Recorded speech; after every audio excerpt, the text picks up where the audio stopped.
Hello. दोस्तों, I hope आप सब अच्छे होंगे। तो हम सॉल्व कर रहे थे B H U M S C botany entrance 2008 का क्वेश्चन पेपर, और यहाँ पे हमने part first and part second cover कर लिया था। तो चलिए आज हम देखते हैं पार्ट थर्ड और इसे हम ख़त्म करते हैं। तो 101 क्वेश्चन दिया है, which are the following is a positive allosteric regulator of the enzyme pyruvate carboxylase. तो पायरुवेट कार्बोक्सिलेज जो है, ठीक है, एंजाइम, उसका पॉजिटिव एलोस्टेरिक रेगुलेटर जो होता है वो होता है एस्टिल को एंजाइम है, ठीक है। तो क्या होता है, पायरुवेट कार्बोक्सिलेज एंजाइम होता है, तो उसको मतलब एस्टिल को एंजाइम है उससे जुड़ता है और जो रेट ऑफ रिएक्शन होता है उसे इन्हांस कराता है, ठीक है। तो इसे बोलते हैं positive allosteric regulator, okay. Allosteric site होता है, वहाँ पे जुड़ता है। तो जो 101 का जो राइट आंसर होगा वो 2 होगा। चलते हैं 102 पे। पूछ रहा है the length of food chain in ecosystem it generally limited to 3 to 4 trophic level, क्यों? एक इकोसिस्टम होता है तो वहाँ पे जो ट्रॉफिक लेवल का संख्या होता है वो 3 to 4 क्यों होता है? क्योंकि भाई एनर्जी आप लोगों ने पढ़ा होगा कि लिंडनमैन का 10% लॉ होता है एनर्जी फ्लो का। तो जब एक ट्रॉफिक लेवल से दूसरे ट्रॉफिक लेवल में एनर्जी जाता है तो वो 10% ही जाता है, 90% जो होता है लॉस हो जाता है, ठीक है। तो इसलिए जो यहाँ पे देखा गया क्वालिटी ऑफ एनर्जी जो होता है वो डिक्रीज हो जा रहा है lower to higher trophic level में जाने से। इसलिए जो ट्रॉफिक लेवल का संख्या है वो 3 to 4 लिमिट होता है, ठीक है। 102 का जो राइट आंसर है वो 1 होगा। चलते हैं 103 पे। पूछ रहा है rate of energy storage at consumer level is known as. तो देखिए बोल रहा है कि कंज्यूमर लेवल माने कि कंज्यूमर के अंदर, ठीक है। तो कंज्यूमर के अंदर जो एनर्जी स्टोर हो रहा है तो वो क्या उसे बोलेंगे? कंज्यूमर के अंदर एनर्जी स्टोर कैसे हो रहा है? क्योंकि वो हर्ब्स को खा रहा है, घास फूस खा रहा है, ठीक है। तो वो खा रहा है तो उसके अंदर सेकेंडरी प्रोडक्टिविटी स्टोर हो रहा है। सेकेंडरी प्रोडक्टिविटी के फॉर्म में, या नेट प्राइमरी प्रोडक्टिविटी नहीं होगा, ठीक है। तो 103 का जो राइट आंसर है वो 3 होगा। चलते हैं 104 पे। पूछ रहा है कि when a forest that is destroyed by fire and again रीऑक्युपाइड by herb in the initial stage is an example of. तो एक जंगल है जो मतलब बाद में किसी प्रकार डिस्ट्रॉय हो गया, फिर बाद में हर्ब के द्वारा रीऑक्युपाइड हो रहा है, तो वो क्या होगा? उसे बोलेंगे हम सेकेंडरी सक्सेशन, ठीक है, ओके। तो 104 का जो राइट आंसर है वो 2 होगा। चलते हैं 105 पे। पूछ रहा है a risk high species facing an extremely high risk of extinction in immediate future is called. तो एक स्पीसीज है और उसको मतलब खतरा है कि वो फ्यूचर में ख़त्म हो जाएगी, तो उसे हम क्या बोलेंगे? इंडेंजर्ड स्पीसीज बोलेंगे। वो खतरे में भाई। रेड डाटा बुक में इन्हीं को लिस्टेड किया गया, आईयूसीएन ने किया था, ठीक है। और जो भी ऑप्शन है आप लोग देख लीजिएगा, वनरेबल, रेयर, लिंक स्पीसीज क्या होता है, ठीक है। हर हर ऑप्शन को डिकोड करने का आप सब ट्राई करे कीजिए, ओके। चलते हैं 106 पे। Which are the following is not recycled in ecosystem. देखिए नॉट रिसाइकल्ड पूछ रहा है, तो जो वाटर, कार्बन, नाइट्रोजन, ठीक है, न्यूट्रिएंट साइकिल, वाटर साइकिल आप लोग पढ़े होंगे। एनर्जी जो होता है भाई वो 90% लॉस हो जाती है, ठीक है, ये रिसाइकल नहीं हो पाती इकोसिस्टम में। तो 106 का जो राइट आंसर होगा वो 4 होगा। एक मिनट। चलते हैं 107 पे। पूछ रहा है the main feature of the biological species concept is its emphasis on the. तो जो बायोलॉजिकल स्पीसीज कॉन्सेप्ट है, ठीक है, तो उसका मेन फीचर क्या है? तो बायोलॉजिकल स्पीसीज, एक स्पीसीज किसे कहते हैं? जो मतलब आपस में इंटरब्रीड कर सके, ठीक है। ओके, तो वो होता है सेम स्पीसीज का। तो इसमें क्या होता है, जब आप हार्डी विनबर्ग इक्विलिब्रियम प्रिंसिपल पढ़ेंगे तो वहाँ पे देखेंगे कि उसका कुछ जो बायोलॉजिकल स्पीसीज कॉन्सेप्ट उन्होंने बताया था, ठीक है, मेयर ने बताया था। तो वहाँ पे मेयर और हार्डी विनबर्ग सब एक दूसरे से रिलेटेड है। तो आप देखेंगे तो वहाँ पे क्या बताया गया था, हार्डी विनबर्ग ने मोस्टली बताया था कि वहाँ पे जो पॉपुलेशन है, वहाँ पे जो जीन फ्लो है डिफरेंट स्पीसीज में वो नहीं होना चाहिए। मतलब एक स्पीसीज का जीन फ्लो माने कि ऐसे आप समझ सकते हैं कि जो एक स्पीसीज की जो ऑर्गेनिज्म है सिर्फ उसी स्पीसीज के साथ रिप्रोड्यूस कर सकते हैं, किसी दूसरे के साथ नहीं करेंगे। यही बायोलॉजिकल स्पीसीज कॉन्सेप्ट में कि समझाया गया था कि वो रिप्रोडक्टिव एक दूसरे से आइसोलेट हो, मतलब कि एक स्पीसीज का ऑर्गेनिज्म हो तो वो दूसरे के साथ रिप्रोड्यूस ना कर पाए, ठीक है, यही मेन फीचर है। तो 107 का जो राइट आंसर है वो 4 होगा। चलते हैं 108 पे। पूछ रहा है रिसेसिव म्यूटेशन क्या होता है? रिसेसिव म्यूटेशन में क्या होता है भाई? रिसेसिव म्यूटेशन है अगर कोई भी रिसेसिव जीन डोमिनेंट, एक डोमिनेंट है, एक रिसेसिव है, अगर उसके साथ रिसेसिव रहेगा डोमिनेंट के साथ तो अपने आप को एक्सप्रेस नहीं कर पाएगा, ठीक है। अगर दोनों रिसेसिव रहेंगे तभी एक्सप्रेस कर पाएंगे। अगर होमोजाइगस कंडीशन में रहेंगे रिसेसिव तब एक्सप्रेस कर पाएंगे, या तो हेमीजाइगस रहे, ठीक है। हेमीजाइगस मतलब single pair of the gene रहे वहाँ पे, मतलब डबल जीन ना रहे, सिर्फ सिंगल रहे, सिंगल स्मॉल आर रहेगा तब भी करेगा। तो 108 का जो राइट आंसर होगा वो 3 होगा। चलते हैं 109 पे। पूछ रहा है म्यूटेशन क्या है भाई? चेंज इन, म्यूटेशन क्या है? तो mutation is the change in the base pair of the DNA. मतलब आप तो देखे होंगे जैसे बोला जाता है यूरेज आया डीएनए के खंड पे पड़ा, डीएनए का मतलब जो था फ्रेगमेंट वहाँ पे पड़ा, एक बेस को डिलीट कर दिया, ठीक है। डिलीट कर दिया तो वो वहाँ से मतलब हट गया, तो म्यूटेशन काज कर दिया, फिर वो रिप्लिकेट होगा डीएनए, फिर उसमें भी म्यूटेशन ऐसे स्पॉन्टेनियस म्यूटेशन का फॉर्म ले लेगा, ठीक है। लगातार म्यूटेशन होते जाएगा बराबर बराबर, ठीक है। एक नया सेल से नया सेल बनेगा, इसलिए एक सेल में म्यूटेशन होता है, एक तब सोचते हैं यार एक सेल में म्यूटेशन हो रहा है तो वो एक इतना भयंकर डिजीज क्यों बन जाता है, क्योंकि भाई वो सेल रिप्लिकेट करता है, एक में म्यूटेशन हुआ फिर वो रिप्लिकेट किया। ऐसे ही कैंसर सेल होते हैं, कितने तेज रिप्लिकेट करते हैं, कैंसरियस मतलब कितने तेज मल्टीप्लाई करते हैं सेल। एक सेल में कैंसर हुआ, फिर कैंसरियस में तो बहुत सारा होता है ना, मतलब इतना कैपेसिटी होता है कि सेल डिवाइड होता है बहुत लगातार, इमॉर्टल सेल हो जाते हैं, ठीक है। तो आप सब ऐसे देखिए म्यूटेशन क्या होता है, बेस पेयर में चेंज हो जाता है म्यूटेशन में। ओके, चलते हैं 110 पे पूछ रहा है which of the following process would not contribute to genetic variation in bacterial population. तो देखिए बैक्टीरियल पॉपुलेशन में जो है म्यूटेशन हो सकता है, ट्रांसफॉर्मेशन हो सकता है, ट्रांसडक्शन हो जाता है, लेकिन मियोसिस वहाँ पे नहीं देखने को मिलता है, ठीक है। तो आप लोग ध्यान दीजिएगा, जो 110 का राइट आंसर है वो 1 होगा। चलते हैं 111 पे स्पॉन्टेनियस म्यूटेशन, मैं पहले उसी में एक्सप्लेन किया था। क्या होता है, जैसे बेस पेयरिंग में डिफेक्ट आ गया, जब रिप्लिकेशन डीएनए का हो रहा है तो वहाँ पे अगर एक गलत एनालॉग, अगर बेस एनालॉग एक्रीडीन डाई ये सब है, ठीक है, वो अगर जुड़ गए हैं तो स्पॉन्टेनियस मतलब हमेशा एक के बाद म्यूटेट होता रहेगा, हर सेल में पहुँचता रहेगा, तो उसे बोलेंगे स्पॉन्टेनियस म्यूटेशन, ठीक है। तो 111 का जो राइट आंसर होगा 3 होगा। चलते हैं 112 पे, ठीक है। पूछ रहा है a mechanism that cause a gene to move from one linkage group to another linkage group. हाँ, ये तो बहुत पूछता है क्वेश्चन। ट्रांसलोकेशन एकदम इसका डिफिनीशन ही है, जब एक लिंकेज ग्रुप से दूसरे लिंकेज ग्रुप में जब जीन मूव कर रहे हैं तो उसे क्या बोलते हैं, ट्रांसलोकेशन बोलते हैं। चलते हैं 113 पे, पूछ रहा है the condition in which there is one too many or one too few chromosome. तो देखिए ये क्वेश्चन थोड़ा कन्फ्यूजन है, one too many or one too few, तो ये थोड़ा सा है, ठीक है। तो इसे 1 to many और 1 to, मेरे हिसाब से पॉलीप्लाइडी होना चाहिए, लेकिन एन्यूप्लाइडी है तो मतलब देखिए इसका कॉन्सेप्ट आप लोग याद रखिएगा, जैसे कि जब कहीं पे अगर क्रोमोसोम ऐड हो रहा है, बढ़ रहा है, तो होता है पॉलीप्लाइडी। मोनोप्लाइडी क्या हो रहा है, n-1 होगा तो मोनोप्लाइडी, एन्यूप्लाइडी होगा तो 2n-1 होगा, ठीक है। 2n+1 हो रहा है ट्राइसोमी, 2n+1+1 हो रहा है तो ट्राइसोमी, ठीक है। और मेरे हिसाब से इसका राइट आंसर पॉलीप्लाइडी होना चाहिए, मतलब बढ़ रहा है घट रहा है, ऐसा पूछ रहा है कि मतलब कंडीशन है जहाँ पे क्रोमोसोम में नंबर बढ़ रहा है घट रहा है तो क्या होगा, उसे पॉलीप्लाइडी बोल सकते हैं आप, ठीक है। तो ये राइट आंसर होना चाहिए, न्यूप्लाइडी बतानी कैसे लगाया है। चलते हैं 114 पे, पूछा है which are the following chromosome change usually the most damaging when the homozygous condition. तो देखिए जब मतलब क्रोमोसोम में जीन होमोजाइगस कंडीशन में रहते हैं, ठीक है, तो दोनों का इफेक्ट बराबर बराबर शो करता है। अगर एक डिलीट हो गया तो वो जीन क्या करता है, पेयरिंग नहीं कर पाता है भाई, पेयरिंग नहीं करेगा तो वो बबल्स के फॉर्म में, एक लूप के फॉर्म में बाहर निकल जाता है, ठीक है। और बाहर निकल जाता है और मोस्ट मतलब डिजीज ऐसा कॉज करता है जो बहुत डैमेजिंग होता है। तो 114 का जो राइट आंसर है डिलीशन होता है, ठीक है, डिलीशन होगा। चलते हैं 115 पे, पूछ रहा है the end product of fermentation of molasses of east is, ठीक है। तो जो मोलेसेस गन्ने का रस की बात कर रहा है, गन्ने का रस का आप फर्मेंटेट कराएंगे ईस्ट के द्वारा तो आपका एंड प्रोडक्ट क्या बनेगा, तो वो बनता है एथिल अल्कोहल, ठीक है। दारू बनाना बोलते हैं सब लोग, गन्ने का रस, महुए का रस, ठीक है, बाटले, गेहूँ, बहुत लोग बनाते हैं।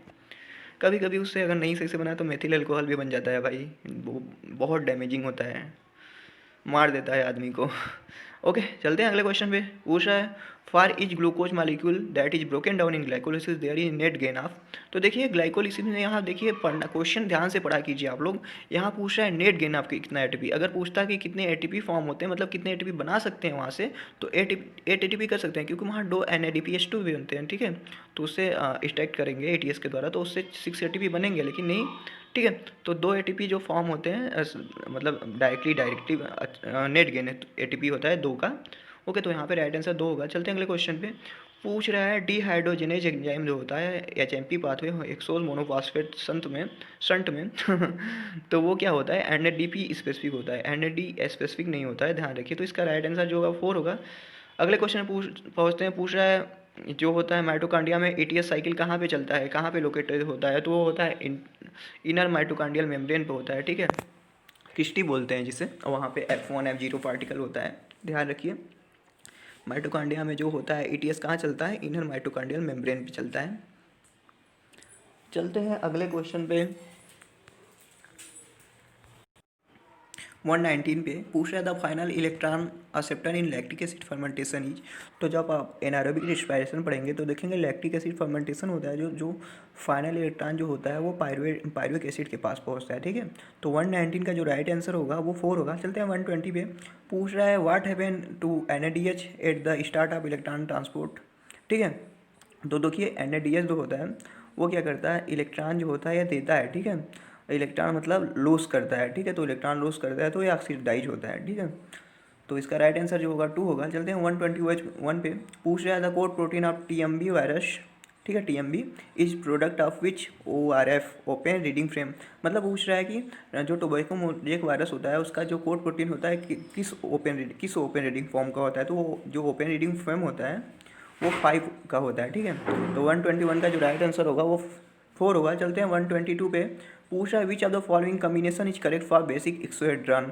तो ठीक है, जैसे आप वायरस का जब स्ट्रक्चर देखेंगे मार्फोलॉजी, तो वायरस के जो मार्फोलॉजी की होते हैं, ठीक है, वो एक्सोहेड्रॉन होते हैं, ठीक है। तो एक्सोहेड्रॉन में क्या होता है, 20 फेसेस होता है और उसमें 16 प्रोटीन सब यूनिट होते हैं। तो याद रखिएगा 122 का जो राइट आंसर है 3 होगा। चलते हैं 123 पे। पूछ रहा है the mode of action of antibiotics through. तो एंटीबायोटिक भाई कैसे काम करते हैं, या तो वो प्रोटीन सिंथेसिस को रोक देंगे, बैक्टीरियल जो साइटोप्लाज्म का मेम्ब्रेन होगा उसे बनने, सेल मेम्ब्रेन को नहीं बनने देंगे, सेल वाल को नहीं बनने देंगे, जैसे स्ट्रेप्टोमाइसिन हो गया, पेनिसिलिन हो गया, ठीक है, क्लोरामफेनिकाल हो गया, बहुत सारी चीज़ें हैं ऐसे। तो इसका जो राइट आंसर होगा ऑल ऑफ द अबव होगा। चलते हैं 124 पे। पूछ रहा है high VOD of water indicate. तो जहाँ पे बायोलॉजिकल ऑक्सीजन डिमांड ज़्यादा होता है वहाँ पे पॉल्यूशन भी ज़्यादा होता है। क्या होता है भाई बायोलॉजिकल ऑक्सीजन डिमांड की, मतलब 1 लीटर जो वाटर है वहाँ पे ऑर्गेनिक मैटर जितने प्रेजेंट है उसको डिकम्पोज करने के लिए बैक्टीरिया को जितना ऑक्सीजन की ज़रूरत होती है उसे बोलते हैं बायोलॉजिकल ऑक्सीजन डिमांड, ठीक है। तो वही होता है, जहाँ पे बायोलॉजिकल ऑक्सीजन डिमांड जितना ज़्यादा होगा वहाँ पे हाई ऑर्गेनिक पॉल्यूशन होंगे। तो 124 का जो राइट आंसर होगा 1 होगा।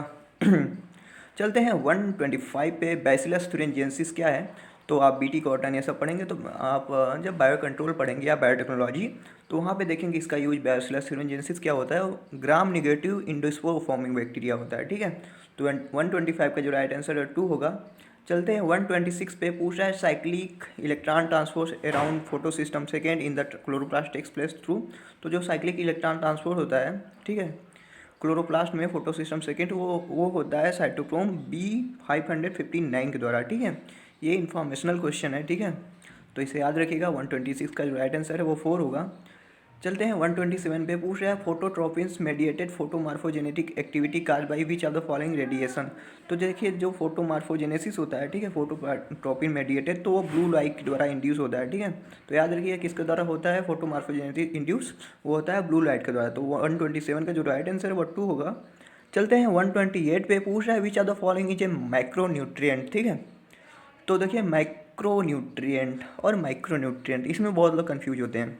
तो देखिए यहाँ पे कैल्शियम जो है माइक्रो है, तो आप लोग याद रखिए, जैसे एक लाइन था मेरे पास, कहो ना प्यार से क्यों मांगे कार, ठीक है। तो मैं इसे एक्सप्लेन कर देता हूँ, आपको माइक्रो जितना है सब याद हो जाएगा।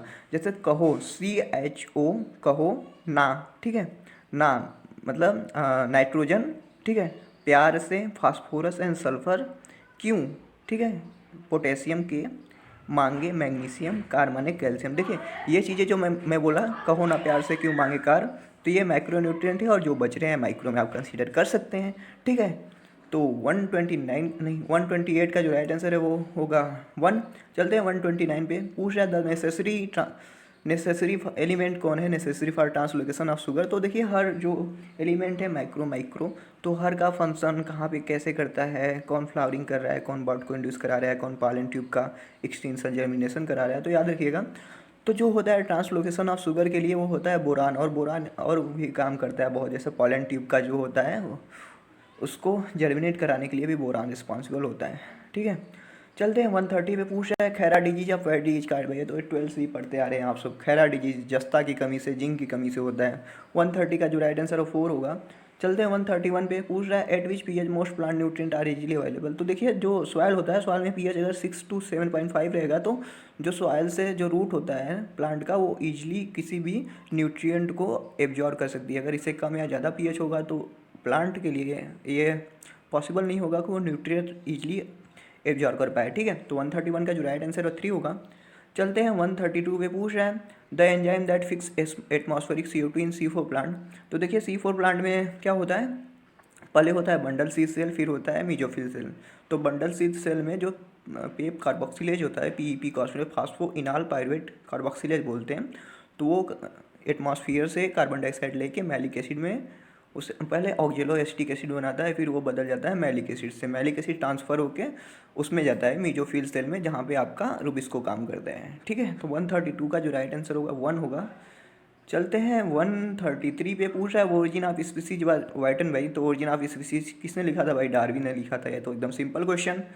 चलते हैं 134 पे चलते हैं 134 पे, पूछ रहा है कि bitterness of cucurbits is due to. तो जैसे करेला वरेला खाएंगे आप तो देखेंगे कड़वा कड़वा टाइप का लगता है, क्यों होता है भाई, क्योंकि उसमें ट्राई टर्पीन्स पाया जाता है। टर्पीन्स जो होते हैं कड़वे स्वाद में होते ही हैं। तो ठीक है, तो 134 का जो राइट आंसर है 3 होगा। चलते हैं 135 पे, पूछ रहा है the Ranthambore national park is located है। तो रणथंबोर नेशनल पार्क जो है राजस्थान में है, एक सिंग वाला गेंडा है, सबके लिए फेमस है, याद रखिएगा। 135 का जो राइट आंसर है 2 होगा। चलते हैं 136 पे, पूछ रहा है प्रोटिस्ट है। तो प्रोटिस्टा का भाई क्या करेक्टरिस्टिक है, प्रोटिस्टा में क्या होता है, मेम्ब्रेन बाउंड न्यूक्लियो प्रोटीन जो होता है एम्बेडेड इन साइटोप्लाज्म में होता है। ठीक है, प्रोटिस्ट जो है यूनिसेलुलर यूकैरियोट होते हैं। ठीक है, तो यूनिसेलुलर यूकैरियोट होते हैं, तो इसमें देखिए न्यूक्लियस के अराउंड जो होता है वो मेम्ब्रेन पाया जाता है, न्यूक्लियर मेम्ब्रेन पाया जाता है, और ये जो होते हैं मेम्ब्रेन में मतलब बिखरे पड़े होते हैं। ठीक है, 136 का जो राइट आंसर है 1 होगा। चलते हैं 137 का, तो पूछ रहा है रेनिन यूजन चीज इंडस्ट्री क्या है। तो रेनिन क्या है, देखिए एक जैसे RENIN रहता है, तो एक रेनिन जो है वो डाइजेस्टिव सिस्टम का एंजाइम वो हो जाता है। ठीक है, और यहाँ पे जो रेनिन बोल रहा है वो एक एंजाइम है जो मिल्क इंडस्ट्री चीज इंडस्ट्री में यूज होता है। ठीक है, रेनिन हार्मोन है, सॉरी मैं जो रेनिन बोला वो हार्मोन है, RENIN जो हार्मोन है गैस्ट्रिक सिस्टम का, और ये रेनिन जो है एंजाइम है। तो 137 का जो राइट आंसर है वो 3 होगा। चलते हैं 138 पे, पूछ रहा है material of biological origin which are commonly use to maintain and improve the soil fertility are called. तो देखिए जो ग्रीन मैन्योर ये सब हो गए तो वो बायो फर्टिलाइजर बोलते हैं। सीधे सीधे बायो फर्टिलाइजर का ये डिफिनीसन ही पूछ रहा है। ठीक है, 138 का जो राइट आंसर है वो 4 होगा। चलते हैं 139 पे, पूछ रहा है ऑर्गेनिक कल्चर आज बेस्ट डिफाइन एज। ठीक है, ऑर्गेनिक कल्चर माने कि यार कोई भी कल्चर जो माइक्रो ऑर्गेनिज्म से फ्री हो, वहाँ पे कोई भी कंटामिनेशन प्रेजेंट ना हो। ठीक है, तो जो इसका राइट आंसर होगा वो 2 होगा। चलते हैं अगले क्वेश्चन पे, पूछ रहा है heroine is obtain from the plant. देखिए फिल्म वाली हीरोइन तो है नहीं, ठीक है, नहीं तो बोल दोगे भाई बॉलीवुड हॉलीवुड टॉलीवुड बोलोगे, ऐसा नहीं है। हीरोइन मतलब एक केमिकल है, ठीक है, जो unripe capsule of the Poppy से मिलता है, पपाया सोम्निफेरम से मिलता है। ठीक है, हीरोइन हो गया, कोकीन ये सब। ओके, इसका जो राइट आंसर है 1 होगा। चलते हैं अगले क्वेश्चन पे, पूछ रहा है इन कैम प्लांट CO2 एक्सेप्टर ही। तो कैम प्लांट जो होता है क्रेसुलेसियन एसिड मेटाबॉलिज्म, जो रात के टाइम में बस स्टोमेटा ओपन करते हैं, ठीक है, और दिन में बंद रखते हैं भाई, तो उसमें जो प्राइमरी एक्सेप्टर होता है CO2 का होता है फास्फोइनाल पायरुवेट। ठीक है, PP। इसका राइट आंसर 2 होगा। चलते हैं अगले क्वेश्चन पे, पूछ रहा है photo oxidation of chlorophyll is preserve भाई। देखिए जैसे जो प्लांट होता है, प्लांट के लीफ के अंदर जो क्लोरोफिल होता है, ठीक है, क्लोरोफिल के साथ साथ एसेसरी पिगमेंट भी पाए जाते हैं, कैरोटीनॉयड, जेंथोफिल, ये सब। तो इन सब का काम क्या होता है भाई, क्लोरोफिल तो मेन फोटोसिंथेटिक पिगमेंट है जो लाइट को कैप्चर करके इलेक्ट्रॉन ऐसे इधर उधर कर रहे हैं, लेकिन उसको प्रोटेक्ट करने के लिए कैरोटीनॉयड, जेंथोफिल, ये सब। तो कैरोटीनॉयड क्या करता है कि उसका फोटो ऑक्सीडेशन ना हो जाए, वो मतलब सनलाइट के द्वारा इनएक्टिव ना हो जाए, इसलिए उसे प्रोटेक्ट करता है। ठीक है, तो फोटो ऑक्सीडेशन क्लोरोफिल का होने से प्रोटेक्ट करता है कैरोटीनॉयड। ओके, चलते हैं अगले क्वेश्चन पे, पूछ रहा है during non cyclic photophosphorylation plant and cyanobacteria produce. तो देखिए नॉन साइक्लिक फोटोफास्फोराइलेशन क्या है, और जेड स्क्रीन भी बोलते हैं, हिल और बेंडाल ने इसकी डिस्कवरी किया था। तो उसमें क्या होता है, नॉन साइक्लिक फोटोफास्फोराइलेशन में NADPH2 और ATP का फॉर्मेशन होता है। अगर साइक्लिक की बात करें तो वहाँ पे सिर्फ ATP बनता है। ठीक है, चलते हैं अगले क्वेश्चन पे, पूछ रहा है the number of manganese atom in the OEC complex. ठीक है, जैसे ऑक्सीजन वाले कॉम्प्लेक्स में कितना होता है मैग्नीज का एटम नंबर, ठीक है, वो 4 होता है। ठीक है, ये कोई यहाँ पे ट्रिक नहीं काम करेगा, इसे आप याद ही करना पड़ेगा। ठीक है, तो इसका जो राइट आंसर है 2 होगा। चलते हैं अगले क्वेश्चन पे, पूछ रहा है क्लोरोप्लास्ट में फोटोकेमिकल रिएक्शन कहाँ होता है। तो वो होता है भाई थैलेकॉइड मेम्ब्रेन। आप फोटो सिस्टम फर्स्ट और सेकंड देखेंगे, अप्रेस्ड पार्ट धंसा हुआ पार्ट रहेगा और एक उभरा हुआ पार्ट रहेगा। तो अलग अलग रीजन में जो होता है वहाँ पे आपका फोटो सिस्टम प्रेजेंट रहेंगे, जहाँ पे आपका फोटो केमिकल रिएक्शन होगा। ठीक है, चलते हैं अगले क्वेश्चन पे। अगला क्वेश्चन पूछ रहा है, according to Blackman law of limiting factor at any given time photosynthesis can be limited by. ठीक है, तो ब्लैकमैन लॉ, जैसे आप लीबिक लॉ ऑफ मिनिमम पढ़ोगे केमिस्ट्री में, तो Blackman law of limiting factor, तो लिमिटिंग फैक्टर वही होता है जो मतलब कम से कम मतलब मात्रा में वही वही लिमिट कर सकता है। तो या तो फोटोसिंथेसिस, भाई फोटोसिंथेसिस का जैसे लाइट हो गया, ठीक है, और CO2 concentration, both light and CO2 concentration. तो CO2 कंसनट्रेशन तो जैसे दिन में वैसे रात में बना रहेगा भाई लाइट। तो देखिए बोथ लाइट दोनों एक साथ मतलब नहीं कम हो सकते हैं। ठीक है, कि ऐसा कह दे कि यार कार्बन डाइऑक्साइड भी कम है और लाइट भी कम है, ऐसा नहीं। कोई अलग अलग, जैसे कि कभी हो सकता है कि लाइट, जैसे रात के टाइम लाइट नहीं है, ठीक है, तब वो लिमिट हो सकता है, कार्बन डाइऑक्साइड है उस समय। तो ऐसे तो जो फोटोसिंथेसिस को लिमिट करने वाले कारक हैं, फैक्टर हैं, वह या तो वो लाइट हो सकता है या तो कार्बन डाइऑक्साइड हो सकता है, दोनों एक साथ नहीं हो सकता है। तो 146 का राइट आंसर जो होगा 4 होगा। चलते हैं अगले क्वेश्चन पे। पूछ रहा है which of the following plant species है हाई फोटोसिंथेटिक रेट। ठीक है, तो C4 प्लांट जो होते हैं भाई उसमें फोटो रेस्पायरेशन जो होता है, ठीक है, वो नहीं होता। तो C4 प्लांट में जो फोटोसिंथेटिक रेट होता है हाईएस्ट होता है। ठीक है, याद रखिएगा। चलते हैं अगले क्वेश्चन पे। तो पूछ रहा है जो H2O मॉलिक्यूल होता है, ठीक है, which feature of H2O account for its surface tension. तो जैसे H2O पानी की बूंद कहीं रखेंगे तो वो गोला गोला हो जाएगा। जैसे बरसात की बूंदों, बरसात की जो पानी होती है बूंद, कभी आपने सोचा है बरसात का पानी का जो शेप होता है वो गोला क्यों होता है? क्योंकि उस पर इन्वायरमेंट चारों तरफ से अपना प्रेशर लगा रहा है, उसका मतलब सरफेस टेंशन कम कर रहा है। ठीक है, तो इसलिए कोहेसन होता है। कोहेसन माने कोहेसन और एडिशन दो फिनोमेना होता है। ठीक है, कोहेसन माने आपस में, जब कोई चीज़ एक दूसरे से आपस में जुड़ रही है, पानी की बूंद आपस में जुड़ रही है तो वो कोहेसन होता है। एडिशन माने पानी की बूंद दीवार या पत्ती से जुड़ रही है, तब वहाँ पे एडिशन होता है। ठीक है, तो सरफेस टेंशन को जो फीचर होता है वो कोहेसन से डिफाइन कर सकते हैं। ये तो सिंपल साइंस से क्वेश्चन है। चलते हैं अगले क्वेश्चन पे।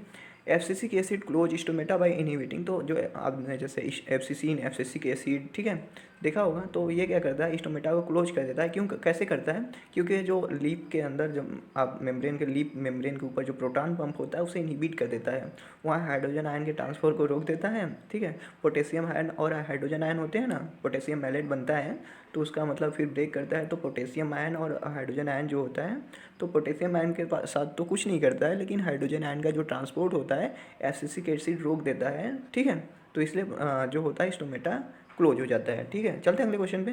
पूछ रहा है the Casparian strip prohibits H2O forming passing through the. तो देखिए कैस्पेरियम स्ट्रिप, जैसे ये सेल वाल में, ठीक है, एंडोडर्मिस में पाया जाता है कैस्पेरियम स्ट्रिप। ठीक है, कैस्पेरियम स्ट्रिप के अंदर नहीं जाने देता है पानी, जब कैस्पेरियम स्ट्रिप से नहीं पास होता है। ठीक है, जब कैस्पेरियम स्ट्रिप से अगर पानी पास होता तो वो सिम्प्लास्टिक पाथवे से जाता, लेकिन अगर कह रहा है कि कैस्पेरियम स्ट्रिप रोक देता है पानी को जाने से, तो पानी कहाँ से पास करता है भाई? तो सेल वाल से करता है, एपोप्लास्टिक पाथवे लेता है। ओके, तो यहाँ पे मैंने 2008 का क्वेश्चन मैंने कवर कर लिया है। ठीक है, तो देखते रहिए, पढ़ते रहिए, सीखते रहिए। चलता हूँ मैं, मिलता हूँ किसी नेक्स्ट वीडियो में आपके साथ। Thank you for watching my video.